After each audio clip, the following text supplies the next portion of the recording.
Olá, muito bem-vindos ao webinar da Greener. Eu sou Márcio Takata, responsável pela Greener. Prazer ter aqui vocês conosco, mais uma vez em nosso webinar. Bem, falando sobre os na geração distribuída, né, em função das mudanças, das possíveis mudanças da 482. Gostaria de começar agradecendo os patrocinadores que viabilizam, né, que nos ajudam a viabilizar os nossos estudos. Então, os patrocinadores aí, distribuidores, muito obrigado. Assim como os patrocinadores, fabricantes de módulos fotovoltaicos, também os fabricantes de inversores, muito obrigado pelo apoio. Aos fabricantes de estruturas fotovoltaicas, cabos, proteção, ferramentas, o pessoal de financiamento, muito obrigado também. A serviços, né, muito importante ao nosso setor. Bem, do que se compõe o nosso estudo? Nossos estudos são estudos trimestrais, né, a gente está falando aqui do estudo referente ao primeiro trimestre, abordando os números do primeiro trimestre. Temos aí um próximo estudo, que é o estudo que vai ser lançado no mês de julho agora, inclusive reforço aí o convite para vocês, integradores, players do setor fotovoltaico, a participarem do nosso estudo. Nesse próximo estudo, a gente vai fazer um levantamento dos custos, dos preços dos sistemas fotovoltaicos em todas as regiões do Brasil. Então, vocês estão aí, mais uma vez, convidados a participarem dessa pesquisa, né, que vai ser uma pesquisa bastante objetiva, falando de precificação de sistemas em todas as regiões do Brasil. Basta acessar aqui o link, né, aqui embaixo na descrição, você tem um link na qual você consegue acessar o questionário e participar dessa pesquisa, e desde já agradeço aí a participação de vocês todos. Bem, vamos falar desse mercado, né, como que vem evoluindo o mercado fotovoltaico aqui no Brasil. A gente faz toda uma análise, né, de tudo que entra no mercado fotovoltaico, mas também dos números da ANEEL, de forma que a gente tenha aí uma visão geral do crescimento e da evolução desse setor aqui no Brasil. Eu vou passar aqui rapidamente pelos números, tá? Essas informações que eu estou compartilhando aqui fazem parte do estudo que já foi publicado, então vocês conseguem acessar esses estudos, acessar esse relatório e analisar com bastante calma todos esses números que eu vou compartilhar, que nós já compartilhamos aqui através desses relatórios. Bem, eu acho que de forma geral, fazendo alguns comentários aqui, de todas as informações que nós compartilhamos no nosso estudo, no nosso último estudo, eu avaliaria aqui, destacaria a questão da mudança tecnológica que a gente vem percebendo nesse mercado fotovoltaico, né, uma participação que até então era predominantemente de módulos policristalinos, e que a gente começa a perceber uma participação de diferentes tecnologias, especialmente a tecnologia PERC, né, seja mono-PERC ou poly-PERC, né, também a tecnologia de filmes finos, mas essas duas categorias de PERC, né, vem sendo aí uma categoria bastante importante e tendem a ter uma participação predominante no futuro próximo. Então, a importância aí do empreendedor fotovoltaico em considerar essas novas tecnologias, colocar isso aí no radar e avaliar de uma forma racional a utilização dessas novas tecnologias. Bem, e para ir direto, né, com mais objetividade ao ponto central desse webinar, que é abordando fundamentalmente as questões relacionadas aos potenciais impactos da mudança regulatória, tá? Então a gente vai falar aqui do que pode acontecer em termos de mudança, né? O que a ANEEL está avaliando com base aí na análise de impacto regulatório que foi publicado, que mudanças, né? E qual seria o impacto disso para os diferentes modelos de negócio, tá? Então esse é um dos objetivos centrais aqui do webinar que a gente gostaria de compartilhar com vocês. Bem, antes de falar da mudança regulatória, né, eu gostaria de fazer aqui um lembrete. Por favor, façam aí as perguntas, né? A gente, através do chat, a gente vai compilar as perguntas, as principais perguntas, para que a gente possa responder aqui ao final do nosso webinar. Bem, para começar a falar de impactos e potenciais impactos, vamos entender o que é a composição da tarifa de energia na baixa tensão. Tá? Então, a gente gostaria de mostrar para vocês como isso é composto, né? O que é TUSD, o que é tarifa, né, de energia, os encargos e os impostos. Como isso compõe a tarifa de energia elétrica aqui no Brasil. Vamos lá. De forma geral, a gente tem duas componentes principais na nossa tarifa de energia. Tá? Tem a tarifa do uso do sistema de distribuição, tá? A TUSD, tá? Que é dividida em vários elementos, é composta por vários elementos, por exemplo, o fio A, o fio B, né, que remuneram efetivamente a transmissão e a distribuição de energia, tá? E os encargos e perdas. E vamos entender também aqui uma outra componente importante, que é a tarifa energia, né, que remunera efetivamente os geradores e outros encargos, componentes da tarifa de energia, tá? Então, esses são os componentes principais. E sobre isso aí, a gente tem aí a incidência de impostos, né? Então, nós estamos falando aqui, fundamentalmente, de um imposto federal, o PIS/COFINS, e também um imposto estadual, que é o ICMS, que recai sobre esses dois componentes, parcela TUSD e a TE. Tá? Então, de forma geral, esta é a composição da tarifa de energia. E por que é importante compreender isso aí? Né? É importante compreender isso aí porque a tarifa de energia, no final, né, varia em função de concessionária para concessionária, como vocês sabem muito bem, mas a composição, o peso de cada elemento que compõe essa tarifa varia de concessionária para concessionária, tá? Vocês vão poder acessar o nosso estudo e lá tem um detalhamento disso aqui, vocês vão conseguir entender aonde cada concessionária tem um peso maior de um determinado componente da tarifa de energia.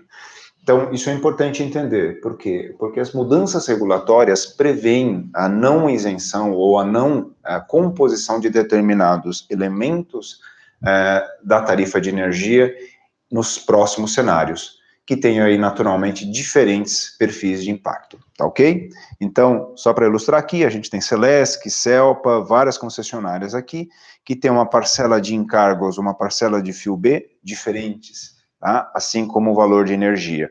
Isso varia, portanto, importante compreender isso aí para entender o impacto das mudanças regulatórias na sua área de atuação, na sua região, nas concessionárias em que você atua, tá? Bem, outro ponto importante, a tributação. Tributação é um componente bastante importante no valor final da tarifa de energia, tá? Então, vamos entender um pouquinho como isso é feito, tá?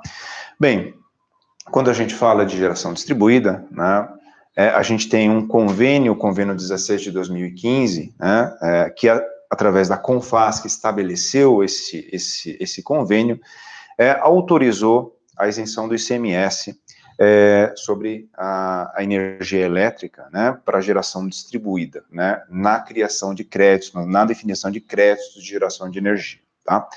Então, é importante entender que hoje, em grande parte, a isenção, né, ou a validade do ICMS, né, ela é fundamentalmente sobre a tarifa de energia, tá?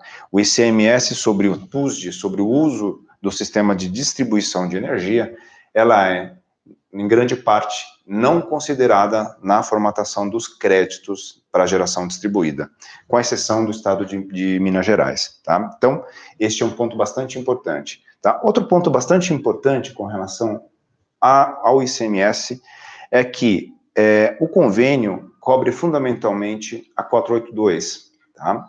E na 482, né, depois da 482, houve a 687, que ampliou o tamanho das usinas de 1 para 5 megawatts e trazendo diferentes modelos de compensação, como a geração compartilhada, por exemplo, tá? Que também não está coberta por esse convênio, portanto, não existe aí a a validação do ICMS sobre a TUSD para esses tipos de compensação, tá ok? Novamente, com exceção do estado de Minas Gerais, que isenta todos os tamanhos até 5 megawatts, né, e todos os modelos de compensação de energia. Portanto, este é um ponto bastante importante e que também impacta o retorno de investimento em diferentes regiões do Brasil, tá? Só para exemplificar isso aí, tá? Do que a gente está falando? A gente pegou aqui, por exemplo, uma instalação em GD, por exemplo, na área de concessão da CEMIG, tá? Que tem um valor da tarifa total, né, composto por tarifa energia, composto por TUSD, composto por PIS/COFINS e o ICMS, tanto o ICMS sobre a energia, tarifa energia, quanto o ICMS sobre a parcela TUSD, tá? Lá em Minas Gerais, né, pegando o exemplo aqui da concessão da CEMIG, a gente tem aqui uma validade integral. Então, se eu tenho aqui, por exemplo, R$1 de tarifa de energia, tá? O valor do crédito, né, quando a gente injeta energia e essa energia é posteriormente compensada no próprio local ou em outro local, tem o mesmo valor, tem um valor integral. Essa é uma condição ideal, né, para que você tenha aí o máximo de retorno de investimento, tá ok? Mas é uma condição fundamentalmente válida para o estado de Minas Gerais. Para os outros estados, né, e grande parte dos estados não fazem a compensação sobre o ICMS, sobre a TUSD. Então, a gente pegou aqui, por exemplo, um caso do Rio de Janeiro, na área de concessão da Enel, na qual você tem um valor da energia, tarifa de energia, e uma parte dessa tarifa de energia não é recuperável, tá? Ela não vira efetivamente crédito, tá? Portanto, ela tem um valor minorado, tá? Então, esse é um ponto importante que acaba acontecendo em outros estados fora o estado de Minas Gerais, tá? Então, é importante entender que a gente já tem essa condição pelo Brasil. Bem, e vamos lá entender, né, entrando aqui de fato na questão regulatória, nas possíveis mudanças na 482 e os seus possíveis impactos, a gente gostaria de compartilhar com vocês alguns pontos de atenção, né, alguns pontos bastante importantes, tá? Primeiro as mudanças estão em curso, né, nesse ano de 2019, fundamentalmente, e a ANEEL divulgou o relatório de impacto regulatório, tá, fazendo uma avaliação e compartilhando com a sociedade a sua visão e os possíveis cenários dessas mudanças, tá? E nesse documento, tá, a ANEEL definiu 6 alternativas, tá? A primeira alternativa na qual não existe mudança, né, a manutenção, seria aí a manutenção das condições atuais, ou seja, todas as componentes compoeriam o crédito de energia, tá? A segunda, né, a alternativa 1, tá, é a alternativa na qual não se consideraria o transporte, né, o chamado FIU B. O FIU B não viraria crédito, portanto, ele deveria ser descontado, tá? Então, esse é a alternativa 1, tá? E temos aí outras alternativas que vão diminuindo, tá, o valor do crédito. Então, na alternativa 2, o FIU A, que é a parcela que remunera a transmissão de energia, passaria a não ser mais compensada também, tá? E aí, vários outros cenários, e aí no terceiro, por exemplo, aqui, os encargos que compõem a tarifa de energia não seriam mais compensáveis, e depois as perdas, assim em diante, até a alternativa 6, que na parcela de TE, os encargos e outros componentes não seriam mais compensáveis também, ok? Bem, qual que é o impacto disso, né? Então, a gente fez uma análise de uma forma bastante simplificada, de uma forma bastante clara, para ilustrar os potenciais impactos disso, tá? E para avaliar isso aí, nós fizemos uma análise da redução do retorno de investimento. Bem, vocês que acompanham a série de conteúdos e relatórios que a gente divulga, mapeando e entendendo a evolução do mercado de geração distribuída, sabem quão importante é o retorno de investimento para o crescimento do mercado fotovoltaico, o mercado de geração distribuída, né? Então, por isso, a gente fez a seguinte análise, né? Qual é hoje o retorno de investimento para uma instalação residencial de 5 kW, que é uma instalação típica, bastante comum aqui no Brasil? Considerando que a radiação e a produtividade variam de região para região, considerando também que o valor da tarifa de energia varia de forma significativa no Brasil, naturalmente o retorno de investimento de quem instala um sistema de energia solar, o consumidor final, vai variar também de uma forma bastante importante. Então, essa é a realidade que a gente tem hoje. A gente tem aí uma variação do retorno de investimento. Isso aqui, pessoal, são anos para você pagar o investimento, também conhecido como payback, né? Qual que é o payback? Quanto tempo o cliente que instala um sistema de energia solar demora para pagar o sistema fotovoltaico? Bem, lá em Minas, por exemplo, 4,3 anos é o tempo médio para pagar, considerando que ele tem um custo de capital, ok? Esse aqui a gente chama de payback descontado, né? Um payback na qual se considera o custo financeiro da operação, tá ok? Então, alguém que vai instalar, por exemplo, em Minas Gerais, levaria algo em torno de 4,3 anos para pagar o seu investimento, né? No estado de São Paulo, tá? Um valor médio, é claro, isso vai variar de concessionária para concessionária, algo em torno de 5,6, né? Lá no Rio Grande do Sul, 6,7. Eu vou aqui, por exemplo, para o Pará, 4,6, ou 5,8 na Bahia, tá? Quantos anos se pagariam o sistema, ok? Então, essa é a condição que a gente tem em média hoje, né? As condições atuais na atual regulação.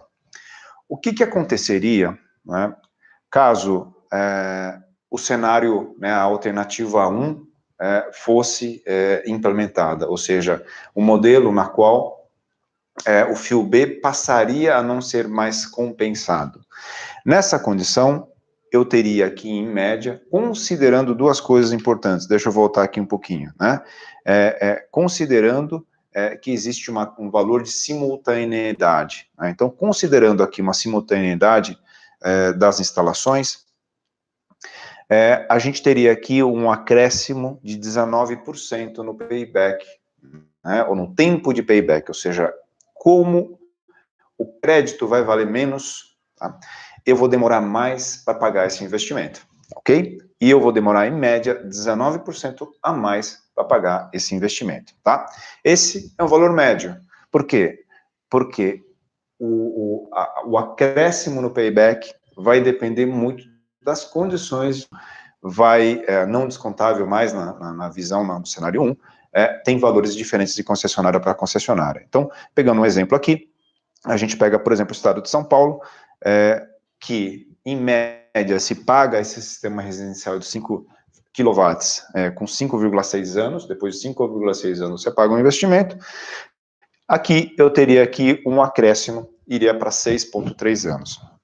Tá ok? Pegando aqui, por exemplo, o estado do Mato Grosso, do 5,1 para 6,3. Tá? Pegando aqui o estado do Pará, 4,6 para 5,6.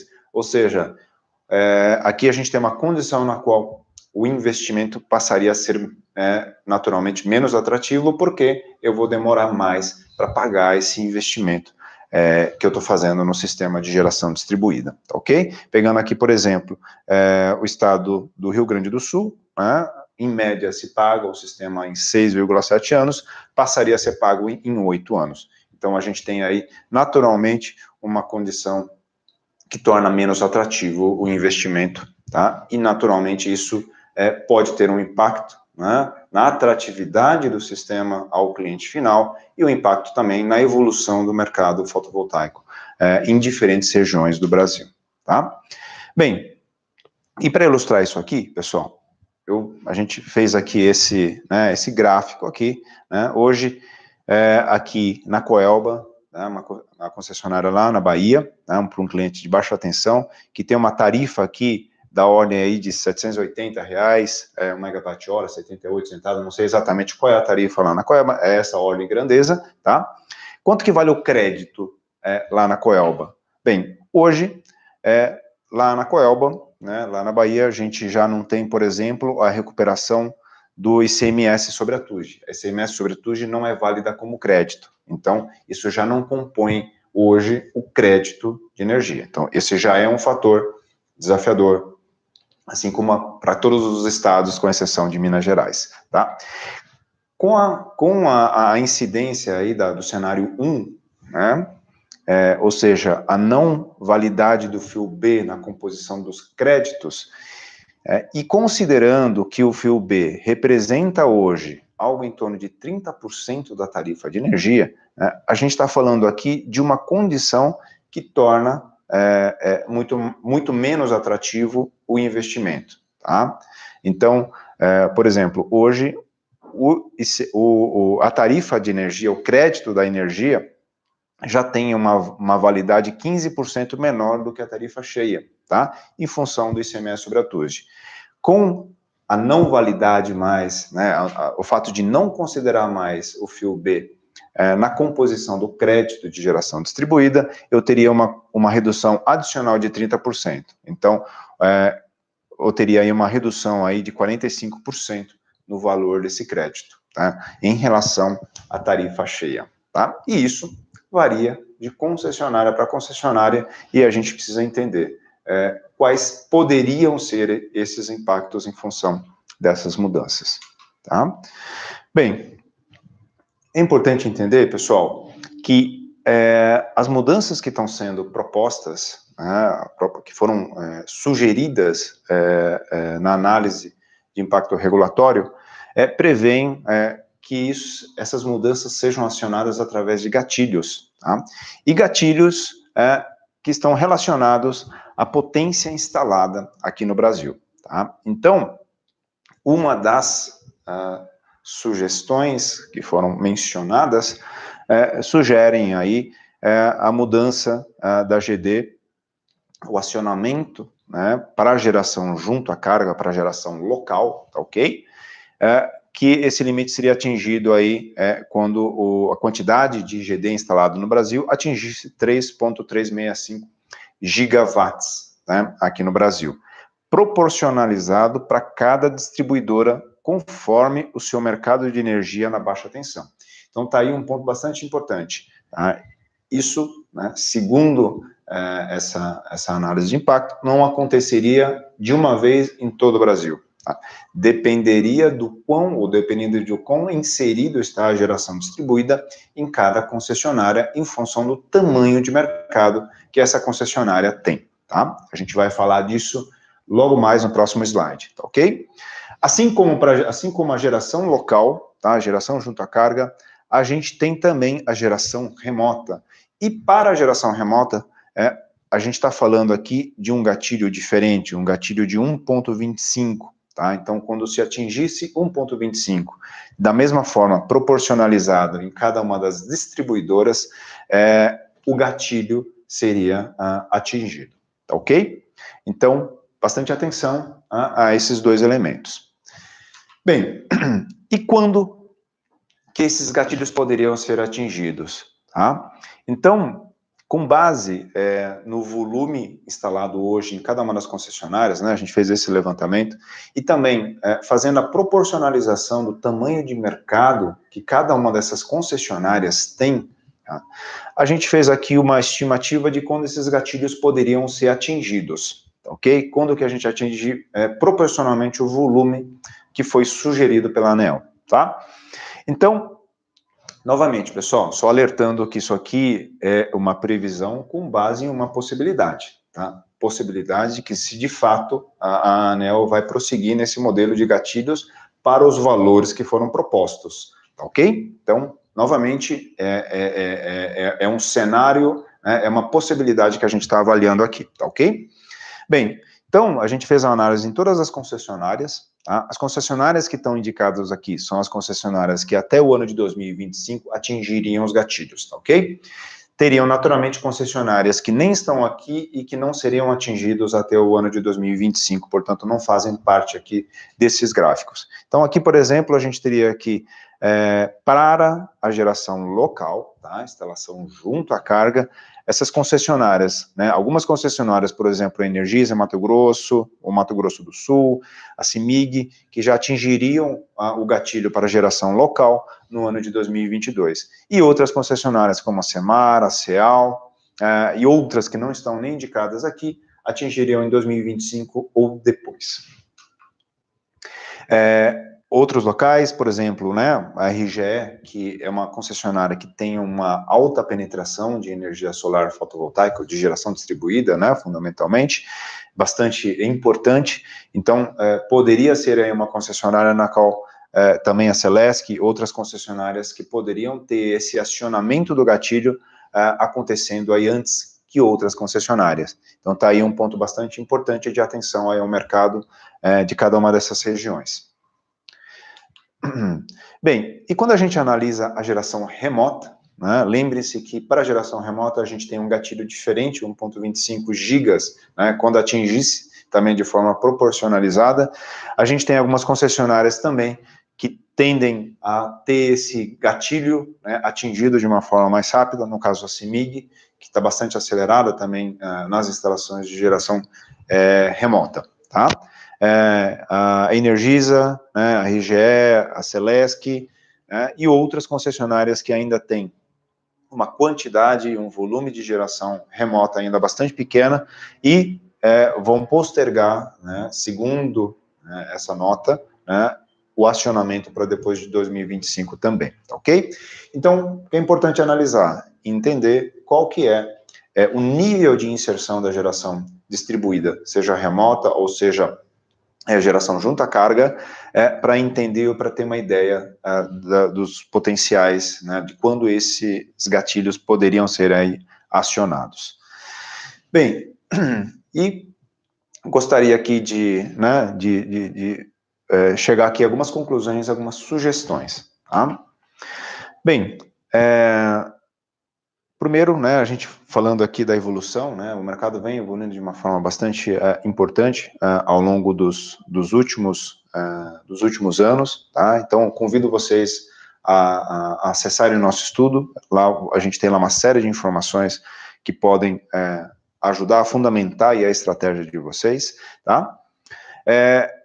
A questão da mudança regulatória e a redução das condições de retorno de investimento, esse é um ponto bastante importante para que todos nós, a gente esteja aí bastante ciente para onde a gente pode ir em torno disso, porque isso tem um impacto bastante significativo na atratividade do sistema e aí também, naturalmente, na demanda por sistemas e para o crescimento do setor de geração distribuída no Brasil, tá? Então, este é um ponto bastante importante. Então, a mudança regulatória, o que ele pode trazer em termos de impacto no retorno de investimento, tá? E uma atenção muito especial no modelo de acionamento dos gatilhos, caso efetivamente a ANEEL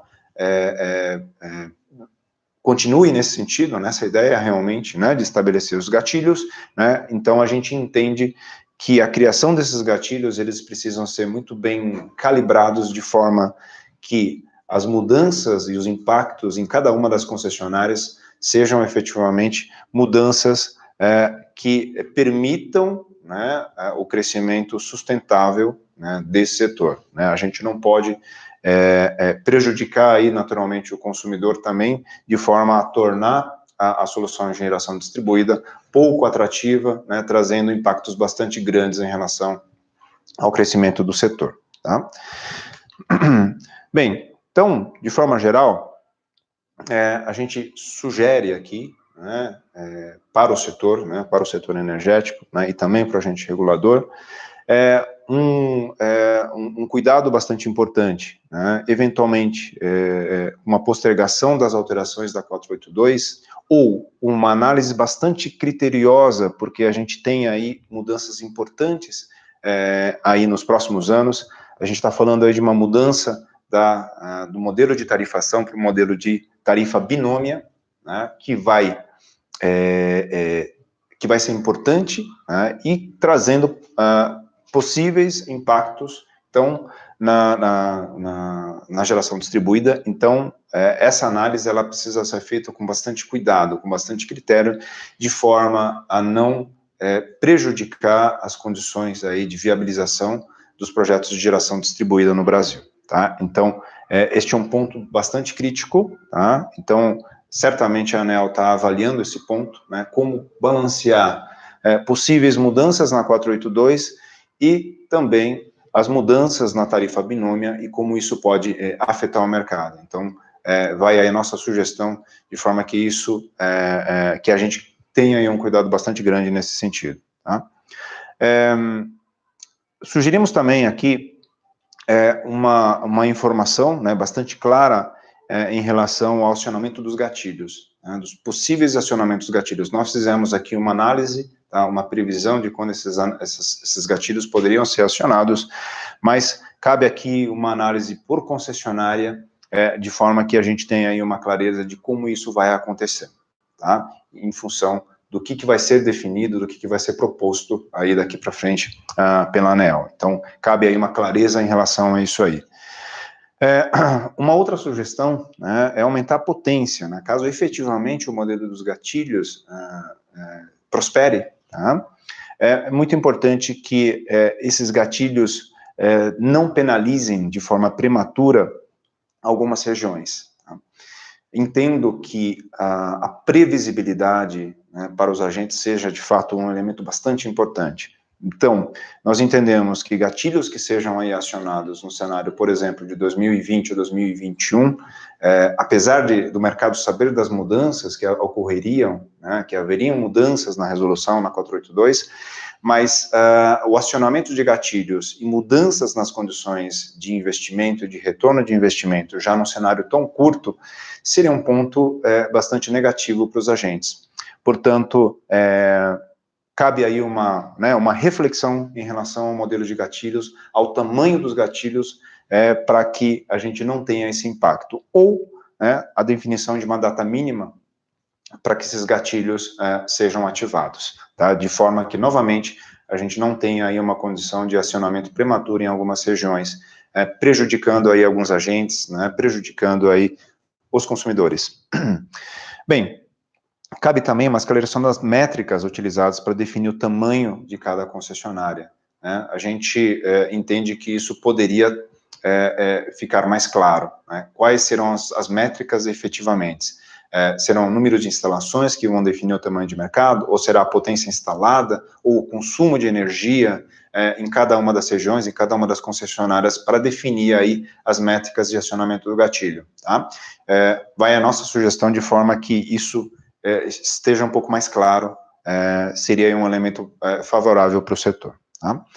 Bem, entendemos também aí que temos que melhorar, né, as condições aí de instalação hoje, né? A gente tem aí algumas dificuldades em relação a tempos, a procedimentos de conexão dos sistemas fotovoltaicos, tá? Então, cabe aí uma fiscalização, eventualmente, de forma que a gente tenha processos mais céleres de conexão à rede. Então, esse é um ponto também bastante crítico hoje na geração distribuída, tá?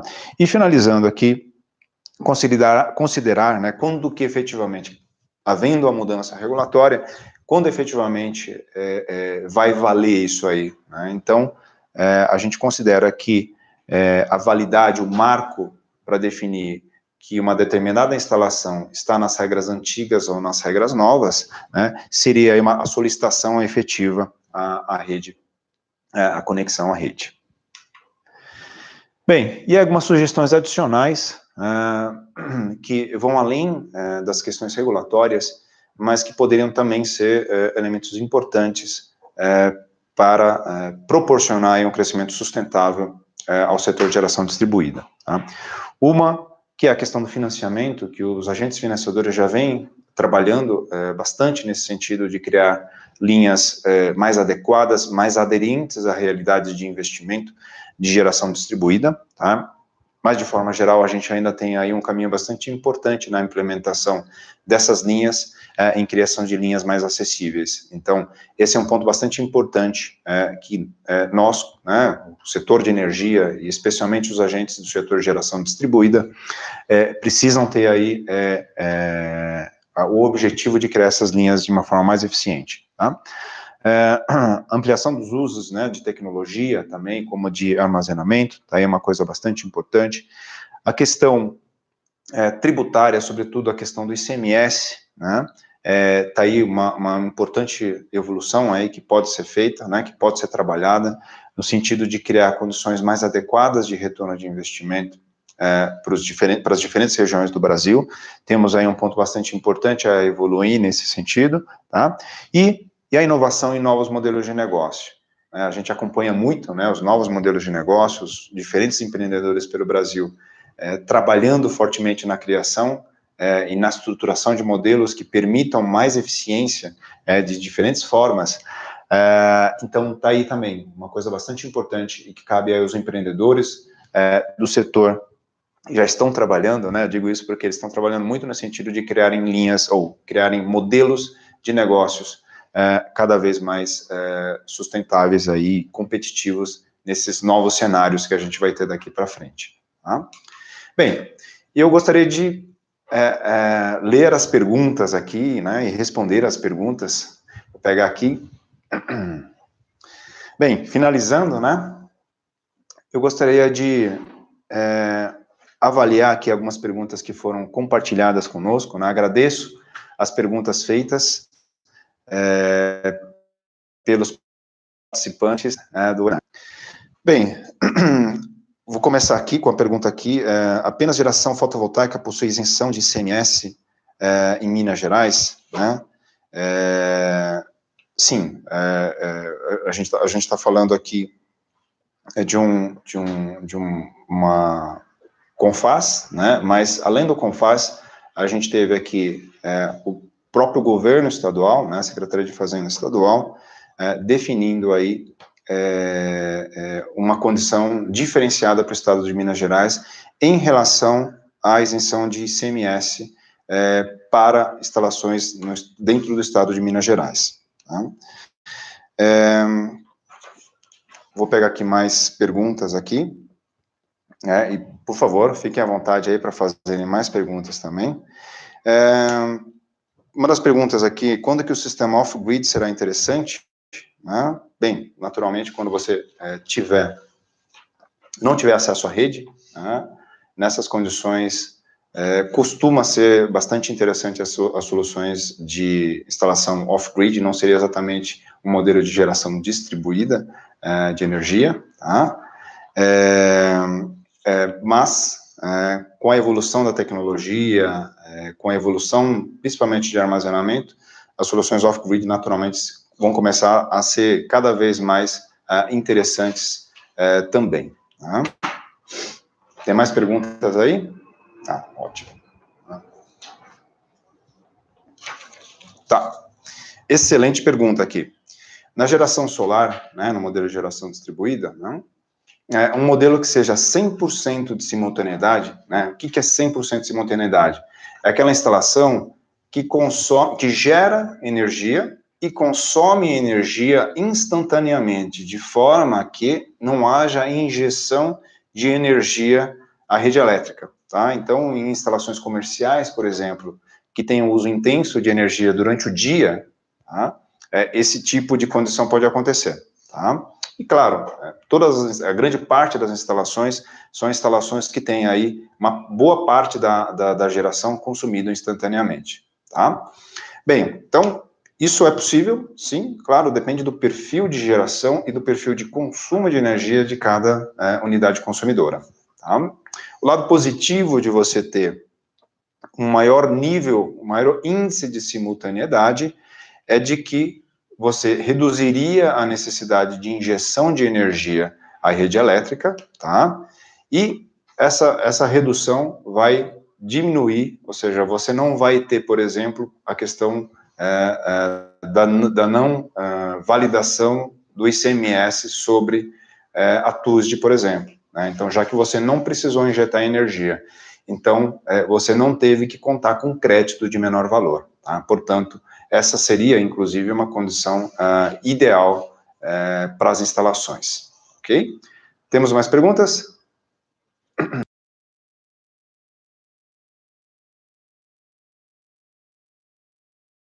Bem, pergunta aqui, se a gente considerar essas mudanças, eventualmente as soluções off-grid poderiam ser mais atrativas?